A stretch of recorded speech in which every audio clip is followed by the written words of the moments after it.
नमस्कार बंधुगण। ओम नमः शिवाय। आपण मानक आम यूट्यूब चैनल को स्वागत। विशेष भाव में जदि कहवा आगामी 10 दिन भितर आपण जीवनर स्थिति संपूर्ण भाव में बदलवाई जाऊँगी। जहाँ चाहिए से सब आपण को प्राप्त हो। विशेष भाव में जदि आम आपण मानक समय अवधिर स्थिति विषय कहवा आगामी 8 तारिख रु विशेष रूप से 18 तारिख पर्यंत आपणकर शोइथिबा भाग्य चेई उठिबापई जाउछि। आजिर जो इनफॉरमेशन आम आपण मानक देबू ए इनफॉरमेशन आपणक पई बहुत ही महत्वपूर्ण रहिबो। जहाद्वारा आपण ए समय को आहुरी अधिक शुभ और मंगलदायक सब्यस्त करें। आगो को वीडियो आरंभ करने पूर्व आमर आपण को रिक्वेस्ट कि जदि आपण आमर ए चैनल नुआ आछंती तो चैनल को सब्सक्राइब करंतु, सांगरे नोटिफिकेशन बेल को मध्य ऑन कर दियंतु, जहाद्वारा समय समय रे सो नुआ नुआ वीडियो नोटिफिकेशन आपण को मिलिबो। आसंतु जानिबा किपरि रहिबो आपणक पई 8 तारिख रु 18 तारिख पर्यंत समय अवधि विषय। जदि विशेष भाव में आम आपको कहबू कि कौन आपणक पई सतरे टाइम रे पॉजिटिव स्थिति रहिबा पई जाउछि। जदि विशेष भाव में कहबा तो आपणक पई काम्य भी प्राप्ति हेबार तो ए समय रे बहुत भल संभावना बनुछि। ता सहित संतान पक्षरु संतुष्टि मध्य आपणको प्राप्त हेबो। समय अनुसार संतानकर सहयोग मध्य आपणको प्राप्त होई जिवो। संतानकर कार्यकलाप तथा घर परिवार आवश्यकता उपरे मध्य विशेष रूप से आपण आगो को मध्य बढ़िबे। एहा सहित आपणकर संचार कौशल एवं संबंध रे विस्तार मध्य हेबो।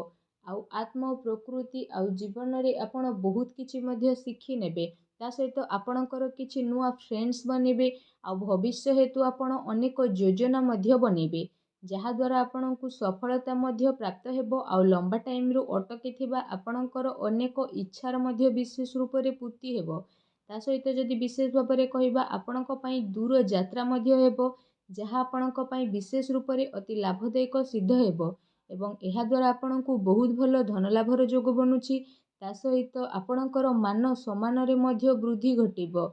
मल्टीनेशनल कंपनी रे कार्य करुथुवा लोकमानक पई ए दिन बहुत ही भल दिन साब्यस्त हेबो। आपणकर अनेक महत्वपूर्ण आकांक्षार विशेष रूप से पूर्ण हेबार संभावना रही, जहाद्वारा आपणक मन बहुत ही प्रसन्न रहिबो। पाठ पढ़ा संबंधित ए दिन आपण को बहुत भल सफलता मध्य प्राप्त हेबो। भूमि वाहन इत्यादि आपण विशेष रूप से जोग बनु अछि। आपण आपणकर ए टाइमिंग रे निज उपरे अधिक भरोसा करिनेबे। ता सहित राजनीतिक लाभ प्राप्ति दृष्टि मध्य स्थिति ए दिन रे आपणक पई बहुत ही अनुकूल भर साब्यस्त हेबा पई जाउछि। एहा सह संतानक प्रति आपणकर व्यवहार काफी भल रहिबो। ता सहित संतानक प्रगति रे आपण काफी संतुष्ट मध्य हेबे। विशेष रूप से विद्यार्थी को तांको परिणाम रे भल सफलता प्राप्त हेबो। आउ जेउ दिन पई आपण परिश्रम करिथिले ताहा आपणकर सफल मध्य होई जिवो। एहा सह आपण आपणकर ज्ञान को बढ़ेबा और लोकंक द्वारा निजर विचार बांटिबारे आपण दिलजस भी रहिबे। आपण अन्यर जरूरत को ध्यान रे रखिकी सामान्य ठारू अधिक विचारशील मध्य नजर आसेबे। परिजनक ठारू साहाय्य पाइबारे आपणकर इच्छा आपणको सहयोग पाइबारे प्रेरित मध्य करिबो। मित्र भाई बंधु इत्यादि सहित मध्य बहुत भल संबंध आपणकर होई जिवो, जहाद्वारा काम कार्य सहित घर परिवार रे मध्य जणे आउ जणक प्रति काफी भल संभावना मध्य आपणकर उत्पन्न हेबो, जहाद्वारा आपणक मन बहुत ही प्रसन्न रहिबो। ता सहित आसंतु जानिबा आपणक पई टाइमिंग रे कोन नेगेटिव रहिबो। कौनसी प्रकार भीतीय निवेश पई ए दिन रे आपण बहुत ही भाबी चिंती कि आगो को बढ़ंतु।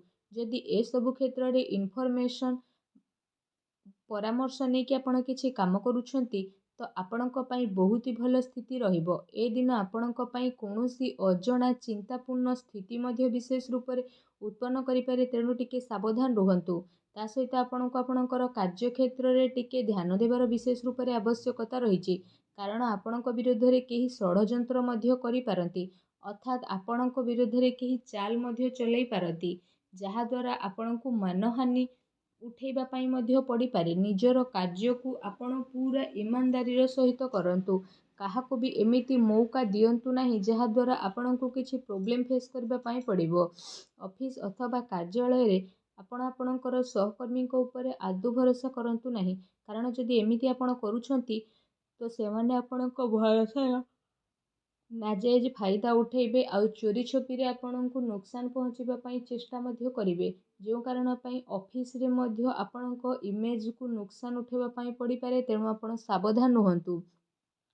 ଆପଣଙ୍କ ଲଭ୍ ଲାଇଫ୍ର ସ୍ଥିତି ବିଷୟରେ ଯଦି କହିବା ତ ଆପଣଙ୍କର ଜୀବନସାଥୀ ଆପଣଙ୍କୁ ଆପଣଙ୍କର ପ୍ରତ୍ୟେକ କାର୍ଯ୍ୟରେ ସମର୍ଥନ ଦେବେ ଆଉ ସମୟ ଆସିଲେ ଆପଣଙ୍କର ସହାୟତା ମଧ୍ୟ ସେ କରିବେ। ଏହାର ପରିଣାମ ସ୍ୱରୂପ ଆପଣଙ୍କର ବୈବାହିକ ଜୀବନ କାଫି ଭଲ ମଧ୍ୟ ରହିବ। ଜୀବନ ସାଥୀଙ୍କ ସହିତ ମଧୁର ସମ୍ବନ୍ଧ ହେବାର ବିଶେଷ ରୂପରେ ସମ୍ଭାବନା ବନୁଛି ତଥା ଆବଶ୍ୟକତା ଅନୁସାରେ ସବୁ ଜାଗାରେ ଜୀବନସାଥୀଙ୍କର ବିଶେଷ ସହଯୋଗ ଆପଣଙ୍କୁ ପ୍ରାପ୍ତ ହୋଇଯିବ।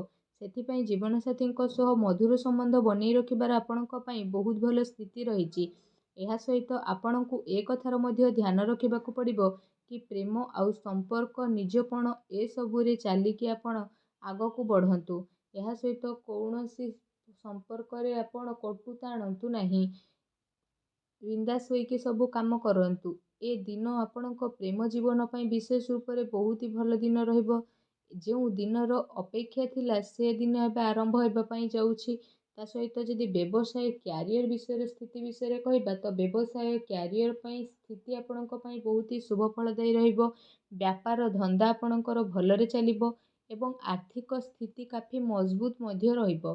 ଆପଣଙ୍କ ପାଇଁ ଆକସ୍ମିକ ଧନ ଲାଭର ଅନେକ ହିଁ ଯୋଗ ବନିବା ପାଇଁ ଯାଉଛି, ଯାହା ପାଇଁ ଆପଣଙ୍କ ମନ ବହୁତ ହି ପ୍ରସନ୍ନ ରହିବ।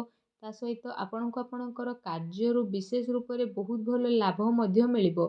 ଆଉ ଆପଣଙ୍କ କ୍ୟାରିୟରରେ ଆପଣଙ୍କର ସ୍ଥିତି କାଫି ମଜବୁତ ମଧ୍ୟ ରହିବ। ଆପଣ ଆପଣଙ୍କ ମିତ୍ରଙ୍କ ସହିତ ଯଦି କିଛି ବ୍ୟାପାର କରୁଛନ୍ତି ତ ଏ ଟାଇମିଂରେ ଆପଣଙ୍କୁ ଅଧିକ ଲାଭ ମଧ୍ୟ ମିଳିପାରେ। ଚାକିରି କରୁଥିବା ବ୍ୟକ୍ତି ବିଶେଷଙ୍କ ପାଇଁ ଏ ଟାଇମିଂ ମିଲାଜୁଲା ମଧ୍ୟ ରହିବ।